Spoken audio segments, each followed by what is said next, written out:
fucking hoes and popping pillies, man, I feel just like a rock star. How's it going, guys, and welcome back to another video. Firstly, just want to apologise for the lighting if it's a bit dodgy. There's literally nothing I can do about it, and I've tried, but it's not great.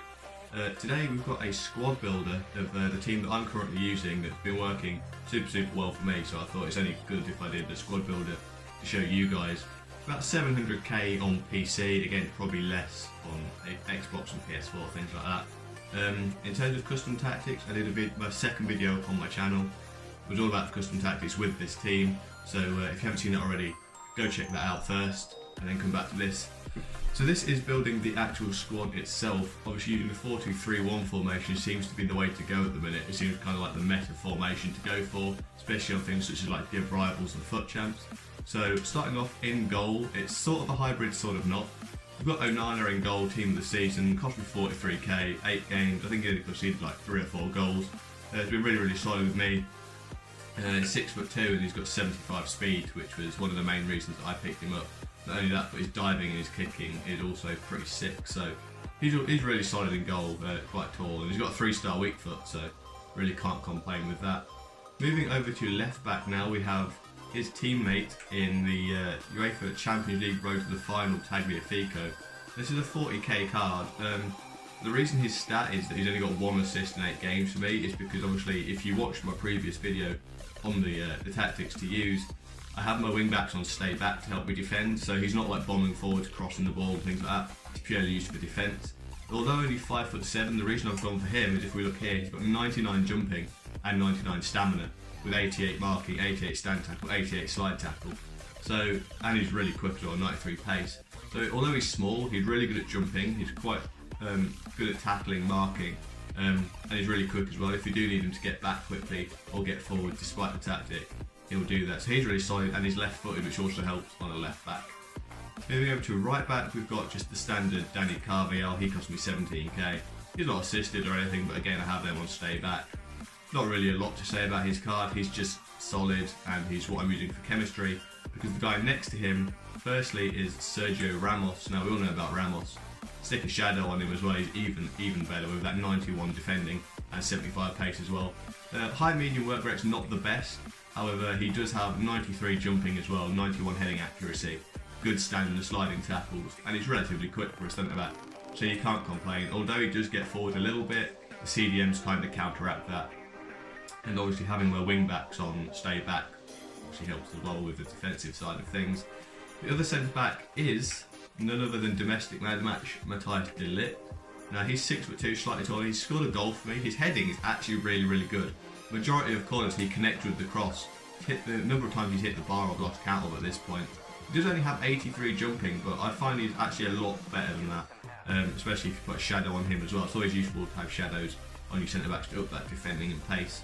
But he's really strong, good at marking. Again, he's kind of like a bit of like a slightly lower rated Ramos. We're going to have 2 of the same at centre back, but he doesn't get quite as far forward, which is quite nice. Moving over and completing this little triangle thing here, we have got Thomas Partey. Now, this is a really nice card actually. The high work rates is something I really look for within my midfielders, especially in this sort of tactic that I'm using. You need to make sure that they're all kind of moving about quite a lot. They're not just static with like medium-low work rates, things like that. So 6'1", high. He's nearly got 80 on every single stat. He's got a goal and an assist for me in his 8 games so far, which I'll take it. I mean, he's a CDM, so I'm not too fussed about that.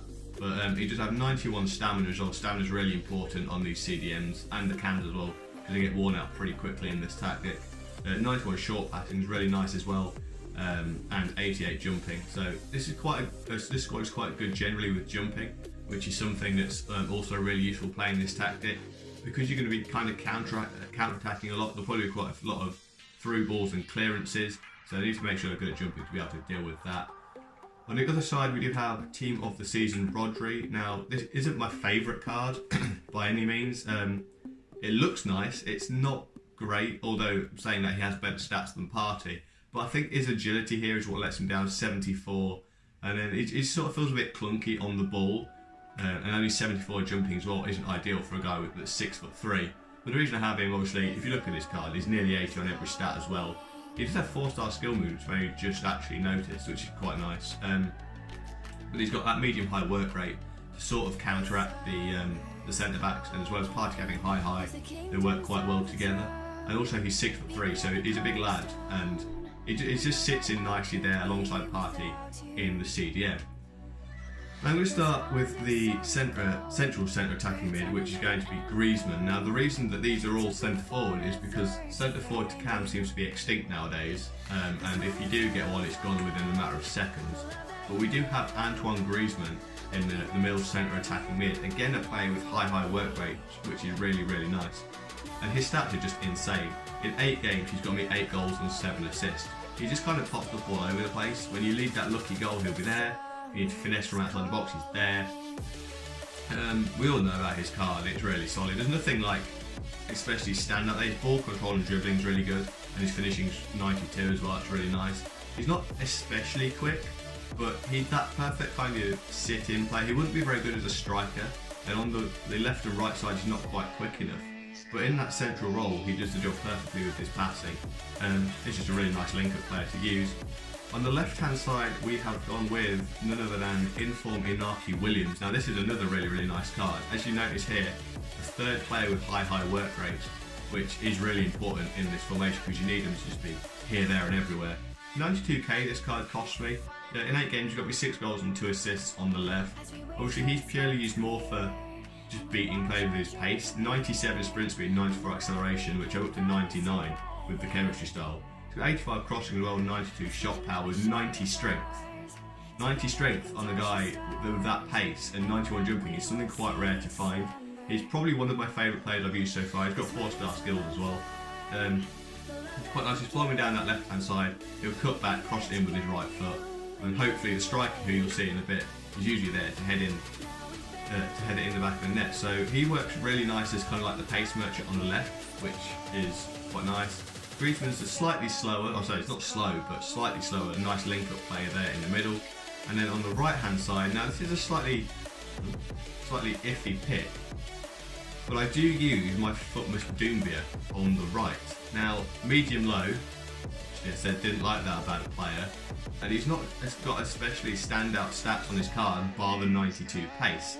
However, 62 games for me over the course of the year, 37 goals and 22 assists. With a 4-star weak foot. Even if he's not, well, I don't know, his jumping's 90 and he's a small guy, well, small guy, 5'10". His jumping's 90. He seems to dive for a ball like no man's business. Not only that, 94 sprint speed's not too shabby at all. His dribbling and composure is pretty nice as well. Like I say, he's not really got a standout stat, but for me it just works, and I still can't quite figure out what it is. But yeah, he's just a really nice player to use, and he's got a 4-star weak foot, so he can cut in, and his left foot is actually really good. The amount of times I've cut in and finessed with him and scored top bins is ridiculous. But he's got a relatively nice card. Obviously, if you guys don't have Footmus Doumbia, you can literally put any Liga Santander, I'll get it right in a minute, on that right-hand side there. So you could go with Isco if you've got a bit more money, maybe a team of season Aspas or something like that. Anyone works kind of on that right-hand side. So I've gone with Doumbia. And up front, completing the team is Borja Iglesias Team of the Season card. Now, look, this is a relatively cheap Team of the Season, 66k, but just look at his stats. 10 goals and 4 assists in 8 games. He's sort of like a Lukaku player that can actually score.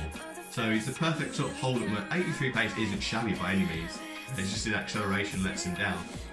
But look at that. 99 finishing, 92 shot power, 96 attacking position, 88 vision, 96 composure, 99 balance, 99 heading accuracy, and 99 strength. So not only can he hold up the ball, but 85 passing, which has been upped as well. Holds up the ball perfectly, like he's so ridiculously strong. He can also play a nice, like he'll hold it up and then play a nice through ball, and he'll then make a sprint and run into the box. He's 6'2" as well, so he's big, and he's got that high medium work rate. So if you have him on stay forward and stay central, he'll stay there on the counter attack, he'll hold it up to you, he'll play it out wide, and he'll get into the box for a header, which is exactly why he's got 10 goals for me in 8 games. And at 66k, he's a steal for a 90 rated card. He may not be the fastest, but in this formation, when you need that hold-up player, it just works perfectly. So this is my lineup. Obviously, if you go to managers, I have Diego Martinez in there to get it up to 100 chemistry, and that's all good. Standout players in this team for me, Inaki Williams. for his pace, Griezmann for his link-up, Borja Iglesias for his shooting, Tagliafico has been really nice as well with that jumping, and Onana's been very solid in goal. Overall, a very, very solid team. Probably one of the best teams I've ever actually used in FIFA. So, as I said, you can replace Doumbia with any like BBVA can. So, yeah, if you guys have the coins to invest in this team to use in division rivals, let me know how you get on. If you guys want me to make any more teams, like do any squad builders, give me like a budget, and then a couple of leagues to build it around, give me some like criteria to build it, and I'll do that and I'll start maybe like a mini series with this sort of thing. But if you have enjoyed this video, please of course leave a like down below. Go to my second video and check out the custom tactics for this team as well. Drop a subscribe if you haven't already, and I'll see you guys in a future video.